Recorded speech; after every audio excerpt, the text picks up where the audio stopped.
right, howdy, I'm Court Campbell. Today I'm going to walk you through a demo of the new feature that I've added on StackMonkey, which is for demoing software that is installed on the server.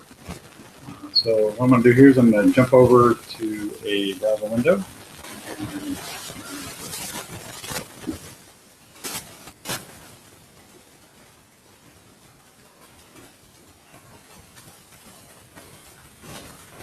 Share that up.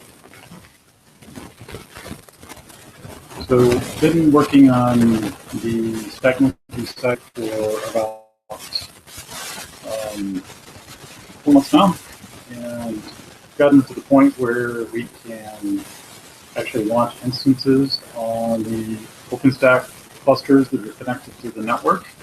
These OpenStack clusters are controlled by the virtual appliance that is running on the OpenStack cluster, and a lot of the appliances that are running right now are controlled by us, the team, the development team, and we're hoping to get more people to add their OpenStack clusters to the system so that we can provide more instances to people.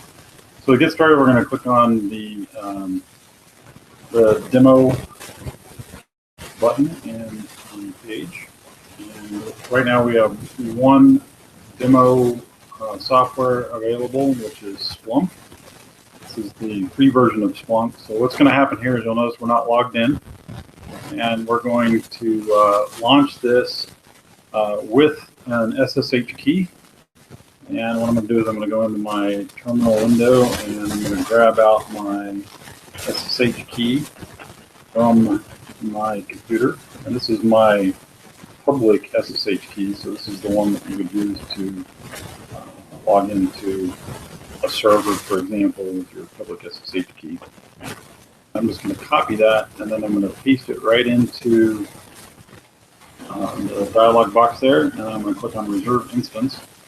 And what's going to happen is it's going to go out and it's going to reserve an instance, and this one happened to get reserved in HP's cloud on the East Coast. And what you'll see here is you've got a timer, and the timer just indicates you have a little bit of time to pay for the instance before the reservation is canceled. And then you have a Bitcoin address. And what I'm going to be doing is using on my phone the Blockchain Info app. And I'm going to scan that payment address in the middle there. And then I'm going to send in about, so roughly about 70 cents or so to it. And I'm going to click on Send on my phone. And then you're going to see a payment pop up in the bottom right there. So you saw the payment come through. And then the instance is going to start spinning up. Now, behind the scenes, what's happening is the appliance was sitting there watching the Bitcoin blockchain. And what happened then was that it noticed the payment coming through. So it's sitting there running on the OpenStack cluster and watching the Bitcoin blockchain, and then the payment comes in to the instance and the appliance instance, virtual appliance, and then that appliance then takes control of the OpenStack cluster and starts an instance on the cluster, and then begins provisioning. And this is all done without any authentication or logins or anything, so you can do this all anonymously. And in this case, all we simply did was take a SSH key to inject into the instance when it started. I'm going to pop back over and take a look at how it's doing. It only takes about a minute or so. So the instance is already running. So if I were to start up a terminal window that I can share with you guys, we can actually take a look at. Go grab the IP address here. Got too many windows open. So I'm going to grab this IP address here.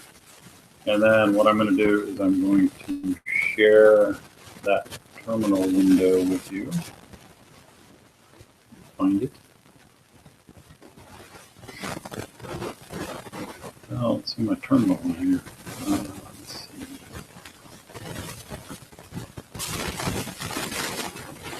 It's not showing the terminal window. Oh, it has to sitting on the same desktop. So let me move it over to that desktop. There we go. All right, now I'm going to share that.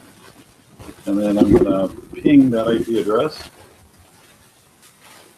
You can see the IP address is up. And I should be able to secure shell into that. This is an Ubuntu instance, so I'm just going to secure shell into that. So it's not quite there yet, taking my key, so it's not quite done booting yet. So we'll jump back over and take a look at the instance itself and see how it's doing.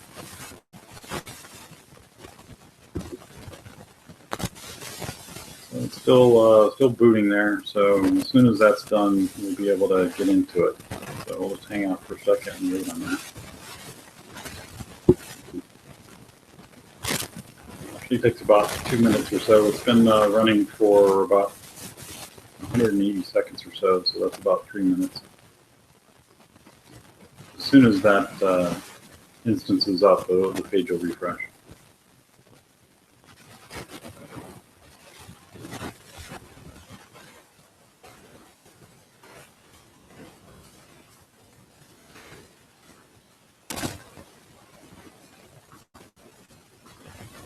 And now I'm able to actually secure shelling that now.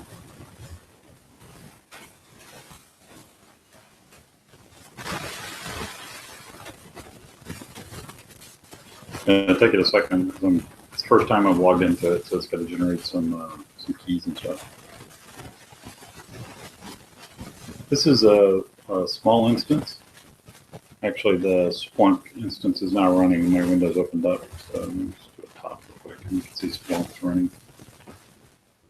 All right, so then I'm going to jump back in and change this screen share to show you the window.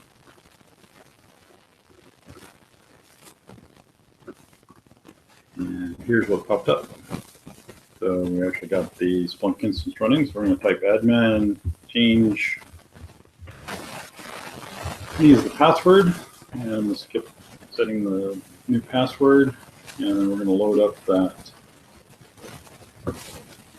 version of Splunk that we've got started up. I'm going to click on search and reporting, and then we're going to do a quick search, and it should have already indexed some of its log files.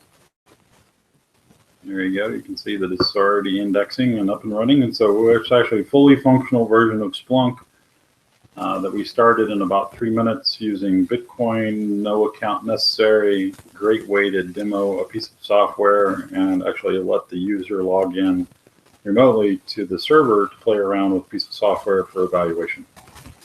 So hopefully this is a new feature for StackMonkey that we've done in an effort to try to show off a little bit of the technology that we've built to put the site together and to put the framework together. Hopefully people will find it interesting and maybe start finding some interesting use cases for it around demoing software. If you guys have any questions, I'm available as Cordless on Twitter, so that's at KORDLESS. And I'm also run the StackApe, the StackMonkey Twitter account, and you can find us at stackmonkey.com. Thanks for watching and have a great day.